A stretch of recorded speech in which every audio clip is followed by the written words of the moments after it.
Josh Harvey, Fox Sports, and Big Red Report. And it's a new feature. We're going to pull it out today, a week ahead of time for the Wisconsin game. Brian Munson joining me now. Brian, first off, how you doing today? Doing great. Wednesday, middle of the week. We're just a couple, 3 days away from the next game, and that's kind of how I live my time during the fall. Unfortunately, you wish for all your time to fly by so you can just watch football endlessly. So it is what it is. Well, this new feature that we're going to do, it's just going to be called Big Red Report Radio. Maybe we'll have a cooler name down the road. I don't know. But what it will be is every week, me and Brian will just get together and talk a little bit about the game in a non-formal way.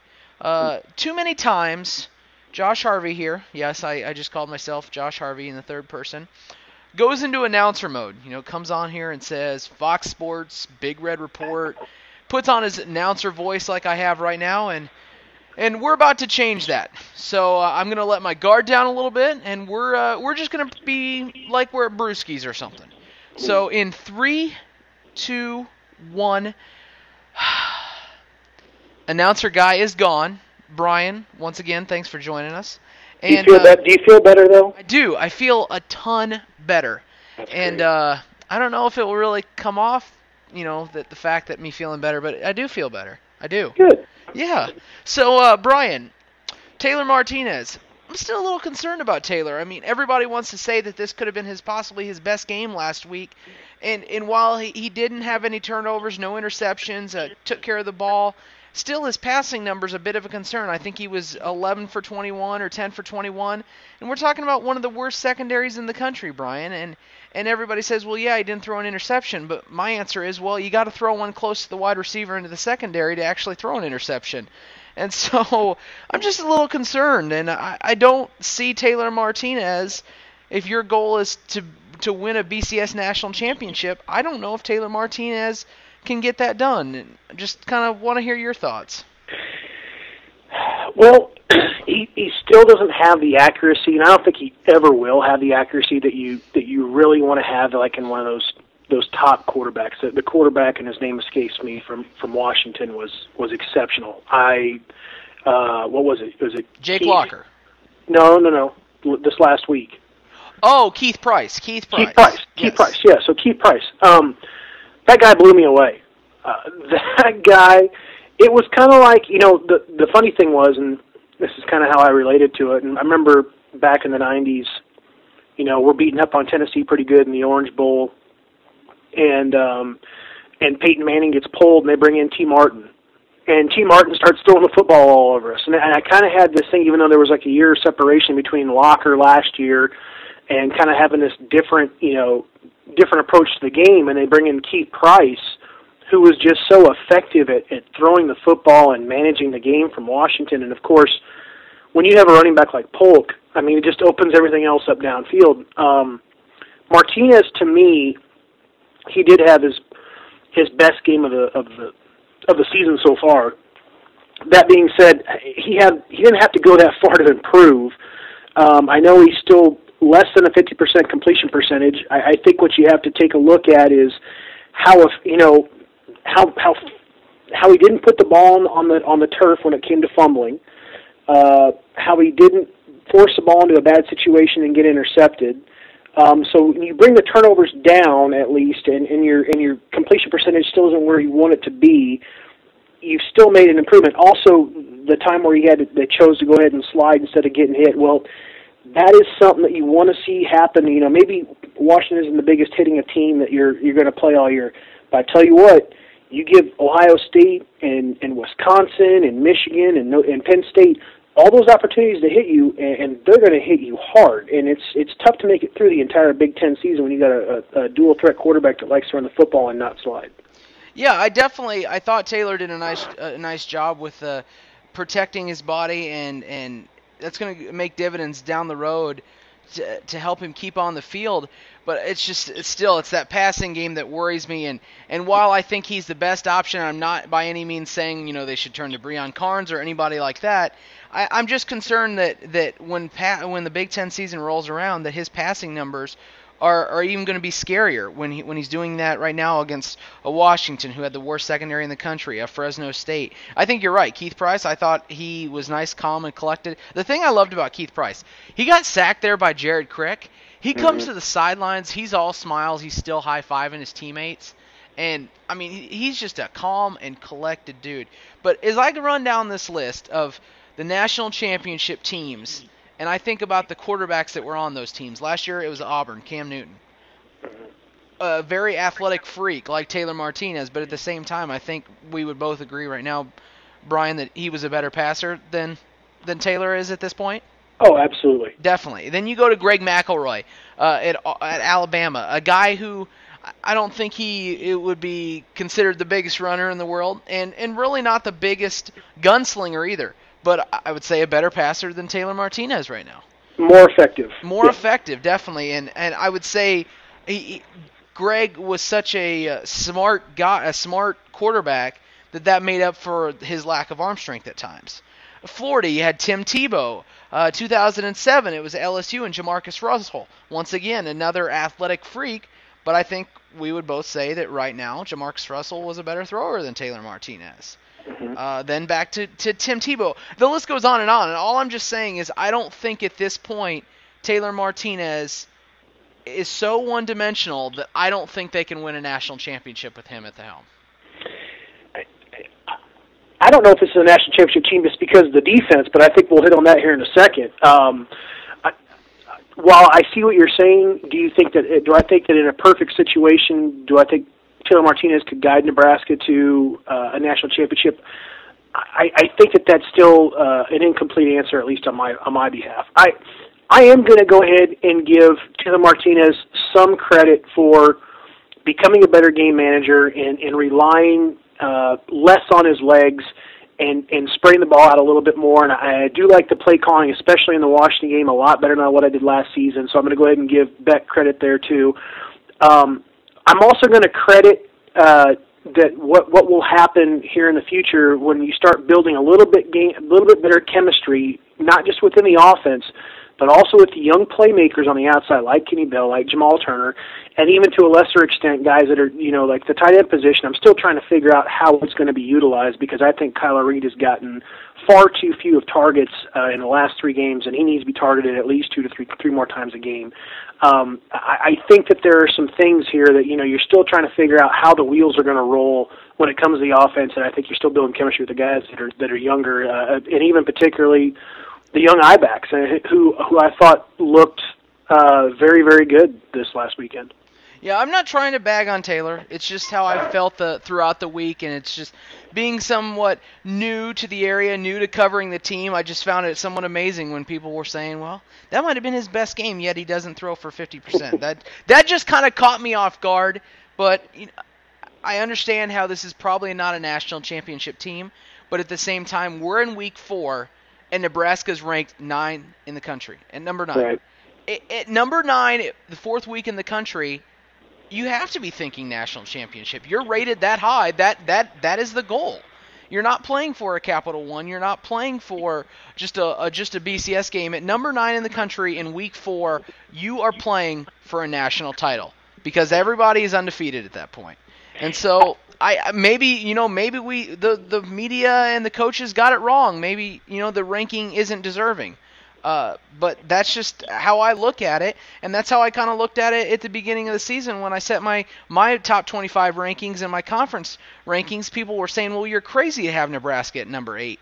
Well, am I? I mean, isn't this not the team that's expected to contend for a Big Ten title? Are you telling me that the top school in the Big Ten does not, isn't a top 8 team? I find that hard to believe. I think the runner-up on the other side of the division, if they go on to win their bowl game, is a number 8 team in the nation. I mean, in the Big Ten. I think the Big Ten classic Big Ten, and I don't think you have it this year with the traditional power like Ohio State being down. You're trying to figure out what's going on with Iowa and the early loss to Iowa State. They did rebound last week. They pulled that one out. That was good.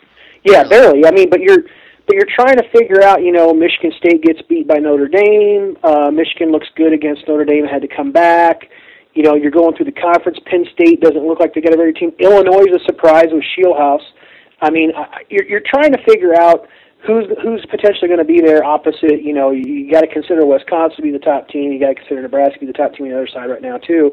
You know, Michigan's in there someplace.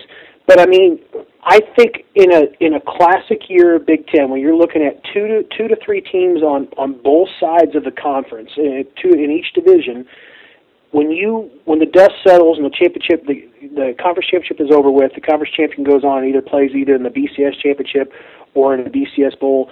I think it's even not outside the realm of possibility that the team that finishes second in the Big Ten that goes on and plays in, you know, not necessarily a BCS or a BCS bowl game, but some other high bowl, I think they finish in the top 10 on a good year as well. Brian, I'm going to say it right now. This defense, I'm not worried about it. Am I crazy or not crazy? I think you're somewhat crazy. Why? Tell me why. You know, I've got a couple schools of thought here, and the first one is Alfonso Dennard is so invaluable to that defense, and he will be back, and Nebraska will be better as a unit as a result. I think that there is some weight that needs to be applied to that leg. I don't know how much though, and here's where the other part falls in. I look at how Fresno State schemed Nebraska. I look at how and with the moving pocket and really sliding it left to right, and you put a heady, savvy quarterback, and I hate to say that about Carr because he's still very, very young, and I think Price is as well. I don't remember what class he was, but I mean, as long as you give a guy that has intangibles and is a gunslinger, and you put the right pieces in play, like that moving pocket, like a lot of motion, like a lot of shifting, when you get into an inexperienced a defensive secondary like what Nebraska has on the edges, you know, with Deontay Evans and Josh Mitchell and Andrew Green back there, I think you're going to look at a season of problems. Maybe not when Dennard gets back and he's able to lock down one of two guys or one of three guys, but you still have, you know, the other two guys you have to worry about when you start bringing in those other cornerbacks. I think that there is a severe lack of inexperience there, and I'm not totally sure that Nebraska can bridge that gap to be as good as they want to be down the stretch. I look at Bo Pelini. I see him at the press conferences. The guy is just cool, calm, and collected about his defense. Yeah, he says he's a little surprised at times how teams are easily running on him. But I would have to agree. I think they showed it in the third quarter here when they came out motivated, and I think that's what's going to happen when they come into the conference. The first game on the road, Wisconsin. Primetime game, Big Ten game. I'm not worried that this defense will be motivated then. Then the second week, you have an Ohio State team where you're at home. Once again, another big game. I think the defense is motivated for both of those games. And at that point, some of those young guys have grown up a little bit. I'm just not worried about this defense. I saw what they did there in the third quarter. Washington didn't move the ball at all, and it was very not effective. And you look at those other, you know, the fourth and the second, and they moved the ball pretty well. And I think it was it was a product of something clicked in that third quarter. And I think Nebraska is going to find it. Maybe I'm crazy. Maybe that's the homer in me. We saw that they're capable. Yeah, and I tell you what, the one thing I will add that gives credit to where you're coming from is that if the coin was flipped, and let's say the offense wasn't able to outscore the opposing teams right now, and they weren't able to stay up with Washington, they weren't able to stay up with Fresno State, and there was still a problem there on that side of the football, I would be more concerned about that than I would a defense, because Bo Pelini has that capability to go ahead and get things together and scheme and plan on the defensive side of the football. It's clear to me to some extent that he has been splitting his time a little bit more equally when it comes to game planning and preparation, because the offense isn't anywhere where it was last year, and in a good way. But the defense, on the other hand, and I think that some of it has to do with Bo not spending as much time as what he had been doing, And also you have to take a look at those new position coaches that Nebraska's bringing in to replace Eckler and Sanders at the linebacker spot. Linebacker play has been a little sketchy. I mean, I've read some comments, and I've had some feelings about it myself about how Levante David doesn't look to be that same type of player as what you had last year. And you had the secondary, which is much maligned so far this year, but people are going in and chalking that up to inexperience. But then you go ahead and bring in a situation or a guy like Cassidy, who's supposed to be that captain, that quarterback on that side of the football, and he's been one of the key people that people have chose to criticize because he's gotten burned on a couple plays. So I'm seeing it both ways. I would be much more concerned if the offense wasn't able to push the ball and move the ball right now. I think Nebraska would have a much bigger concern on that side of the football. Why do you think what is it about Levante David that makes people say that? Because I'm not seeing it. Yeah, there's been a few times where I've seen that it looks like he might be out of position, but the guy is still a run stopper. I mean, he's at this point he's on pace for 144 tackles. That's just 7 or 8 off of his record-setting pace last year. What is it about Levante that I've seen that before, and I've seen that the last couple weeks that have fans concerned? Well, I think you have to look at which way his numbers are too. I mean, when you start talking about having 8 tackles last week, yeah, that's a great game. 1 solo, 7 assists. You got to consider where this guy came from last year. And when he was able to get to Lincoln, the word was, number one, the kid's too light to play Division I football. He needs a year to redshirt. We're not going to need him anyway. We've got Compton, we've got Fisher, we've got this going on, and then all of a sudden you had 2 key injuries. So Levante David is thrust into not just potentially just playing, but playing a lot and being a critical part. And without his services last year, Nebraska doesn't do anything of what they did to their accomplishments and win football games. Particularly when you start thinking about huge games, think about Kansas State on a Thursday night last year. That was a huge game by him. He has not flashed, and I hate to use that word because it makes it sound like, well, now you're just pointing at the high spots. Well, when you're on defense and you're watching the defense, there's one guy that I typically watched last year, and it was number 4, because play after play after play, he would flash. And if he wasn't making the tackle, he was around the football, and he was being some sort of a force to where it was driving the ball carrier to go away from him, and somebody else was getting that tackle. It hasn't been that way this year, and that's like the key concern, is that he's just not really having things funneled to him. He's not able to get there and make those types of plays, and his numbers all of a sudden are flip-flop from being where he's now getting more assisted tackles as opposed to solos. Brian, Brett Maher is my hero. Oh, that guy's incredible, isn't he?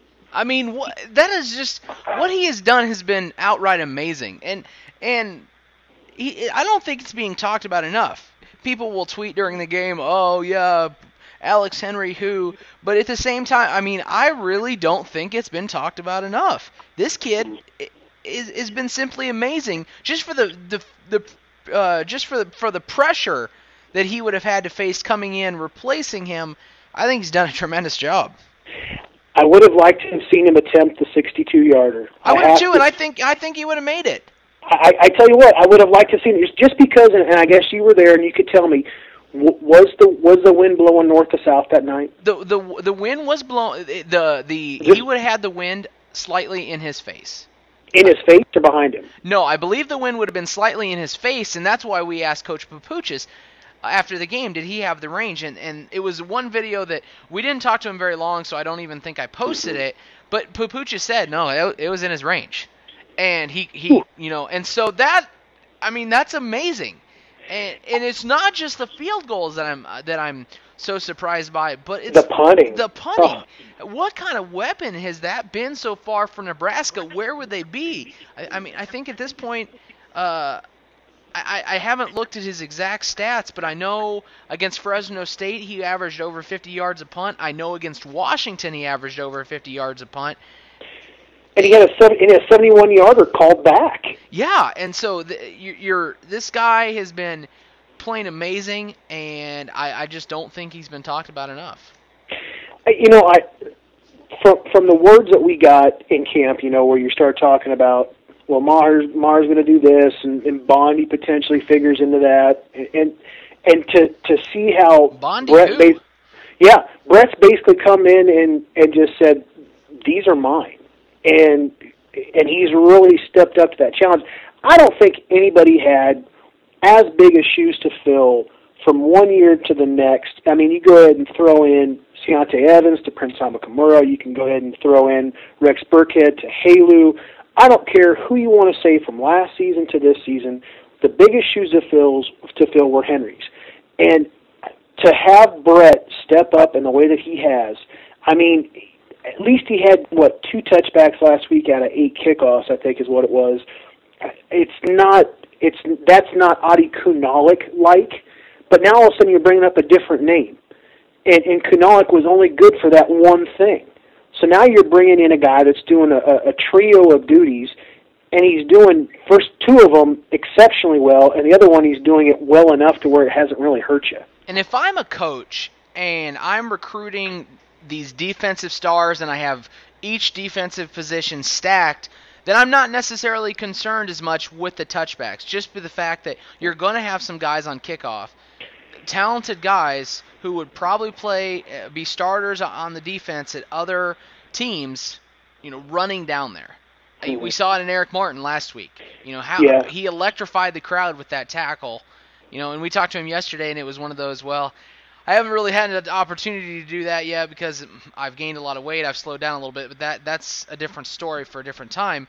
But there's going to be guys like that on kickoff coverage. I think the touchbacks isn't as big a deal for him with this squad compared to maybe another team like a Washington, whose defense quite isn't as stacked as much. The one thing I would say so far is that Nebraska has shown the ability at least to break down a little bit in coverage, and that is concerning. Nebraska needs to get a little bit better when it comes to that. They played against some good returners, don't get me wrong. Fresno State comes up, got out of their lanes, key block gets picked up, all of a sudden, they're going to the house. Nebraska has great athletes on that side of the foot. When you got Corey Cooper and Courtney Osborne and those kinds of guys running down the field, I mean, that those are Division I guys at a different school. I mean, that's more.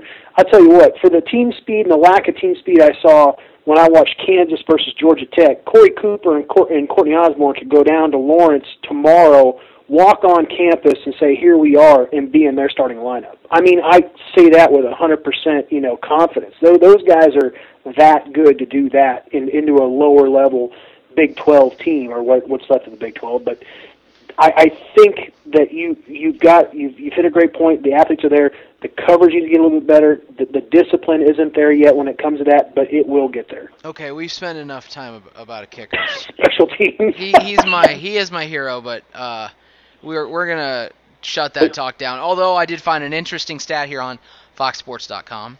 Had to give a little plug there to the parent company.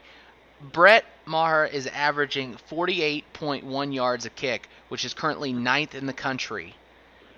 Pretty solid number, if you ask me. The leader at 52.5. So but I don't want to hear a response, Brian. I think we should be done about the kickers. Yeah, it's too much talk for a kicker in the first place. Last question: Wyoming, an evaluation game still, correct? I think that it's an evaluation, but I think it's also a final preparation. I mean, you go to Camp Randall next week, or the week after. This is a significant week of making sure things that you weren't 100% dialed in on when it came to Washington. And I thought Washington, they broke a lot of stuff out. Let's be clear there. They were definitely trying to win that game.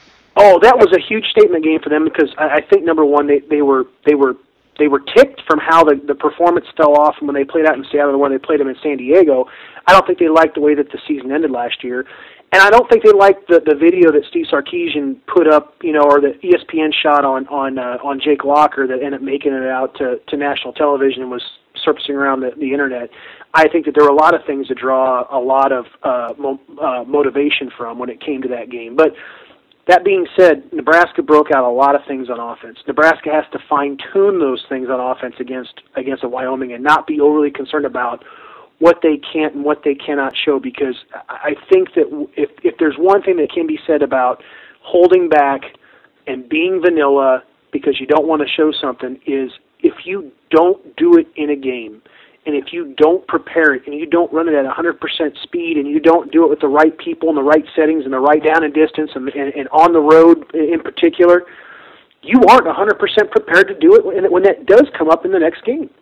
So you need to go ahead and get dialed in. I mean, it has to be 100% zeroed in. We're ready to go to Wisconsin. We got no questions on any plays that we potentially feel like we're going to need to go ahead and break out, however gimmicky or however, bread and butter they might be. They have to be ready, particularly on offense. On defense, you got to find some ways. I mean, if Jared Crick is day-to-day for Wyoming, could he potentially be day-to-day for Wisconsin? I suppose. I mean, and is Dennard not going to play this week too? Does that mean that he's still potentially on the shelf for next week well? I just can't imagine Dennard not playing this week. If he's practicing, I think you got to run him out there at least 20 to 25 snaps just to get him some work. Hey, I don't disagree with you. I mean, because you got to get back. I just don't know how full speed he's going to be. I mean, is he going to be full speed? Is he going to be gimping around? I don't want to see that either. But at the same time, it's pretty clear, because Wyoming's going to roll out and they're going to be 3 and 4 wide. I mean, it's not going to be Texas Tech, and it's not going to be the athletes. It's going to be Missouri last year because, that was their offensive coordinator. It's the same thing, just different athletes. Yeah, I mean, and the guy's been there now for, a year or two at least. Trying to think how long he's been there. This is his second year, I believe. Yeah. So, I mean, it's very similar. Don't quite have the athletes. That's why you put the offensive system in there, and you go ahead and rely on just perplexing and trying to create mismatches wherever you can create mismatches with that offense. So Nebraska's going to be pushed to the limit because I'm not sure how deep they can go in their secondary with personnel, especially at the cornerback position. And do you really consider now bringing back in a Blatchford to run the nickel or the peso, or who's your dime guy? If you rolled Andrew Green into dime, who becomes, or in a nickel, who's your dime? There's a lot of questions I have about this game. I don't think it's a great preparation game in the first place because of the offensive style that you'll see that contrasts Wisconsin. It's completely different. Well, and it's been interesting because Carl Pelini hit on this yesterday. They have prepared for a different offense every week so far. That's right. No offense has been similar, really. And so I think that's almost made it tough. And I feel like I'm sitting here making an excuse for this defense. The week before I was saying, well, the offense is performing so bad, it's going over onto the defensive side of the ball, which was true. Against the Fresno State, they had 9 drives in that first quarter that were 8 of them were under, a minute and a half. You can't do that. That hurts your defense. But This week, the offense moved the ball, and the defense still didn't perform. So that excuse that I was giving them, doesn't really apply anymore. So now I got to find another one, and it's a great point because there is no continuity. Everything is fragmented. Each week is what it is. They're building a house in a week. The very next week they have to build a new house. I mean, they have nothing to go ahead and say, okay, the mortar is set on those bricks, let's put another brick on. It's not like that. I mean, they have to do a complete house and then tear it down and rebuild it to a different shape to fit the offense that they're going to see. And it's completely fair. The excuse is completely fair. But at the same time, you can't help but think about where that defense is at when it comes to injuries, when it comes to the people that are on the field. I mean, I got asked today from Jake and Adrian, on the radio, who can this defense, lose less? I mean, who's a guy that's invaluable that they just cannot afford to lose? Is it Crick? Is it David? Or is it Dennard? And the answer in my mind is 100% Dennard, and we've seen it through the first 3 games. Brian, we have currently talked for 30 minutes. And we could talk easily for another 30. Yeah, we could. I definitely think so. My question to you, and we'll wrap this up, do you think anyone is actually still listening? I think that there are the diehards out there that can't get enough Husker talk, and I think that there are those that will appreciate this new feature that want to sit back. Because, with me, if a book turns into a movie, I'm going to see the movie because I'm so easily distracted. I can't finish the side of a box of macaroni and cheese without being distracted. I can't finish it. Written language just turns me off. But if you put it into verbal or visual, I'm going to get it. And I think there's some guys out there this is going to be appealing to. I'm going to go ahead and say that Mo is one of those guys that'll be listening here all the way to the end. I just got a little feeling about that guy there. I want anybody who listens to this completely to post it on the boards because I would be very intrigued at 32 minutes if anybody is still actually listening to this. Well, what you got to do, though, right now is you got to say that the word that you want a person to post is Mickey Mouse. Mickey Mouse, to totally have everybody confused. If you listen to this point right here, please write a sentence in a response to this thread when Josh posts it, and use Mickey Mouse in a sentence. And Mickey Mouse is going to be your word. I want a different word. Okay. But use it to where that you can use both words in the same sentence. Okay, I get you. I'm going to go with. I'm looking at my dog right now sleeping, so I'm going to go with Goofy. No, he's not a dog. Snoopy. There Snoopy, we go. But he wasn't really a Walt Disney character. No, but that's going to even make it funnier. You could use was it Bluto? No, I don't like him. He's too big. We're going to go with Snoopy. Okay. Well, I want to see if people actually do this. Okay, so Snoopy and Mickey Mouse, those are the two words.